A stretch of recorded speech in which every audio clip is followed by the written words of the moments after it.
For a dairy cow to be productive, she must produce a calf annually. Our pastoral farming in New Zealand dictates that calving dates be consolidated to a median date that corresponds to the expected pasture growth and most effective use of that pasture.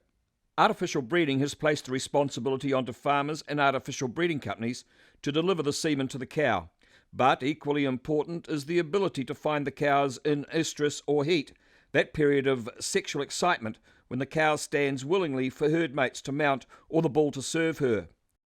Within the cow's reproductive system, the follicle and corpus luteum develop on the ovaries in a 21-day estrus cycle and in turn influence the hormone levels and animals' behavioural characteristics. This short sexual display signals the climax of the 21-day cycle and the imminent release of the ovum from the follicle. It may only last a few hours, but it is associated with other important events during the 24 hours of estrus. We will trace these various happenings with the aid of this 24-hour estrus clock. Preheat or pre-estrus will last for approximately 3 hours as the luteinizing hormone and the follicle-stimulating hormone levels increase in the latter stages of the cycle. It triggers the behavioural changes in the cow whereby she will join with other excited herd mates. Preheat can vary considerably. Some cows may not even display it at all, but will go straight into standing heat. Standing heat may last for as little as 1 hour, or may be as long as 10 or more hours, but in general, cows in New Zealand will have a standing heat of approximately 5 hours. In natural mating, the bull serves the cow in the standing heat period. Passage of the sperm through the genital tract and the fallopian tubes will take about 6 to 10 hours, but they will be present in the tubes before the release of the ovum. The egg will remain in the fallopian tubes, able to be fertilized for a further 6 hours before it is reabsorbed.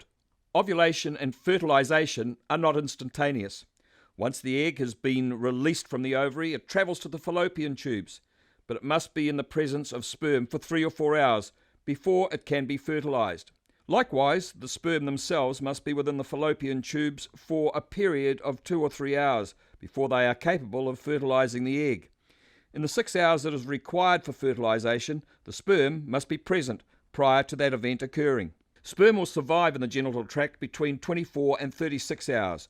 Therefore, to get them into the genital tract prior to ovulation, we can inseminate anywhere in the latter stages of standing heat. This will give ample time for the sperm to be present for that period to capacitate before ovulation occurs. It also allows the human observer time to ascertain the cow's eligibility for artificial insemination and improve the chances of seeing the signs of cows in heat and then mating them at the right time. Firstly, we must know all the signs that a cow is about to, is, or has been in heat. Secondly, we should use all available aids such as Estratex. And thirdly, we should endeavour to make our observations at the most optimum time to observe heat. Heat detection, signs and methods. Do you know how to pick a cow that is on heat? How about your staff? Let's refresh ourselves on the symptoms of cows on heat so that everybody can keep an eye out. A cow is most likely to be on heat if she stands to be mounted by other cows or her Estratect or other heat detection aid has been triggered. Other signs of estrus include cows that are restless, perhaps feeding less, walking around more, bellowing, gather in close groups with increased body contact, sniff each other and attempt to ride each other. Take note of the whole group. Timid cows may join the group, but fail to demonstrate other strong signs of estrus. Show scuff, saliva, or mud marks on their backs and flanks, have mucus around the vulva, or may come into the shed in a different order, or have poor milk letdown. Knowing the various behavioural characteristics of cows that are in heat or about to come onto heat is essential for good detection. It is important for all staff to know how to identify a cow on heat and to have one person in particular who is responsible for spotting cows on heat, recording them and separating them for artificial insemination. Pre-mating heat detection. Apply heat detection aids and begin detecting and recording cows on heat at least 3 weeks prior to mating. Detecting and recording heats for at least 3 weeks prior to the start of mating will reveal which cows are not cycling in time for you to make a difference. Pre-mating heat detection is also a great time to get everyone's heat detection skills up to scratch and allows you to anticipate which cows will come on heat when. Estratec, mounting evidence. CRV Ambreed sells and recommends Estratec, one of the simplest, cheapest and most effective ways of making sure you mate your cows at the right time. Dairy New Zealand in-calf research has shown that heat detection rates are highest amongst herds that are using heat detection aids. Estrus are a proven success. They are simple to apply and read, reliable, cost-effective, and whether you are a single unit operation with a small herd or manage a large herd and multiple staff, Estrus will make heat detection easy and accurate. To apply Estrus, first make sure that the patches are warm. CRV Ambreed can supply a starter kit that will help you with this. Otherwise, a hot water bottle and chili bin in the dairy works just as well. The patches must stay warm while you prepare the rump for application. The simple way to do this is to carry them inside your shirt next to the skin. Make sure you don't remove them from the backing until just before applying to the cow. Like other heat detection aids, the ideal place to apply Estrus is between the hip bones and the tail head across the spine. Quickly brush the area with a rubber brush to remove dirt, dust and shedding hair. Then clean the area with an Estrus cleaning cloth to completely remove any remaining dirt or dust. Remove the Estrus patch from the backing paper and place it on the cow. Press down firmly and rub the patch into the hair with your bare fingers. When the cow comes into heat and is mounted by other cows, the grey coating on the Estrus will be scratched off to reveal the colour underneath. Triggered Estrus are easy to read and the range of bright colours can be seen in all weather from large distances. Inseminate the cow and apply a different coloured Estrus at the next milking. Observation. It should be pointed out that heat detection aids are just that, aids to assist in heat detection. It still requires good observation and judgment. It is both impractical and impossible to maintain a 24-hour vigil of the herd.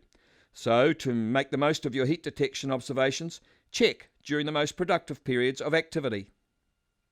Displays of heat normally occur around the milking period, but observations are best done before the cows are brought out of the paddock. Spend 5 or 10 minutes with the herd prior to milking. Most will wait patiently, but those on heat will make themselves very obvious. Often cows detected on heat in the paddock will not be seen on the walk into the shed. How does the cow's daily schedule of activity affect heat detection? During the October to November period, when most cows are mated, a dairy cow's working day will fall into defined periods of activity. Starting at about 11:30 at night, they will get up and graze through to about 1:30 or 2 o'clock in the morning, when they will follow this with a period of rest until the morning milking. It is in the period of darkness that the majority of cows will come into estrus or standing heat, and these will be observed around the morning milking.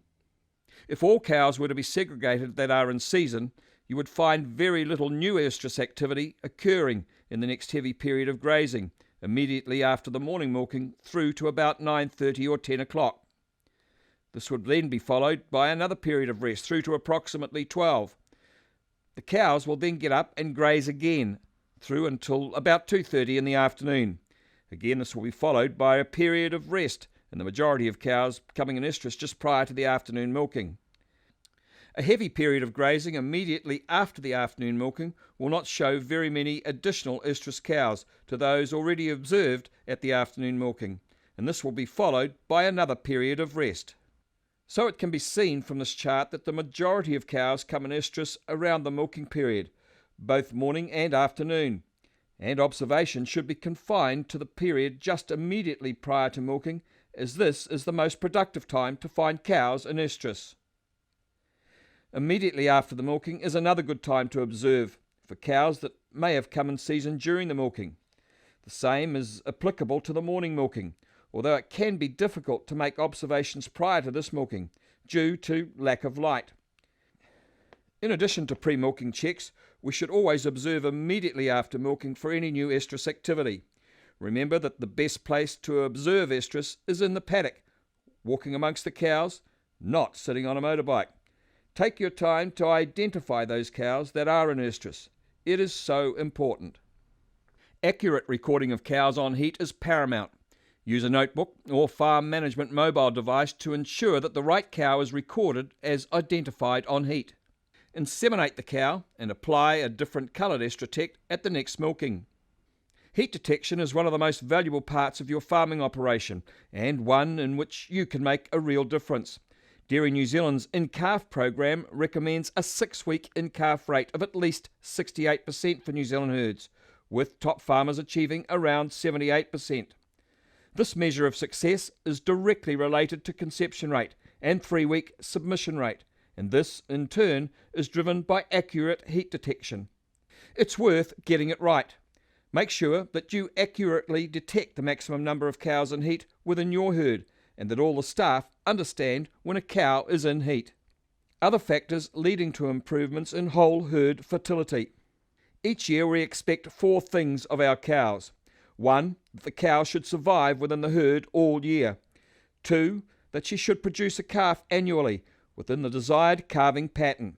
3, that she should produce profitable milk products. And finally, that she should get in calf in preparation for next year's cycle. Here at CRV Ambreed, we are primarily concerned with getting cows in calf. We know that there are a large range of factors that contribute to fertility. The 8 slices of the fertility cake are: calving pattern. Cows calve within the desired calving pattern, giving you more days in milk in the vat and allowing them the time they need to get back in calf. Calf and heifer management. Raising your calves and feeding replacement heifers to get them to regular growth targets, which will set them up for a productive and fertile lifetime in the herd. Body condition and nutrition. Monitoring and managing the herd to ensure that they are at the optimum weight and condition to calve, produce and conceive. Heat detection. Using the best tools and methods to identify and record cows in estrus before and during the mating period. Dealing with non-cyclers. Identifying and treating non-cyclers early to give them the best possible chance of getting in calf, in line with the rest of the herd. Genetics and artificial breeding practices.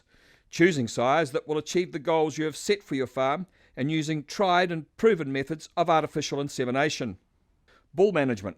Running and rotating the appropriate number of healthy, active bulls of the right size and breed to get heifers and tail-end cows in calf. Cow health.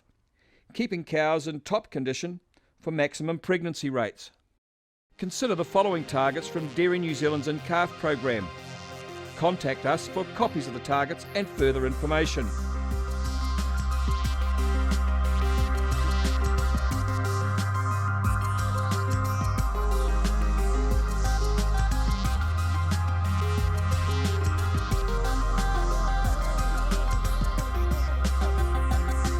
Improvements to your whole herd fertility are in your hands.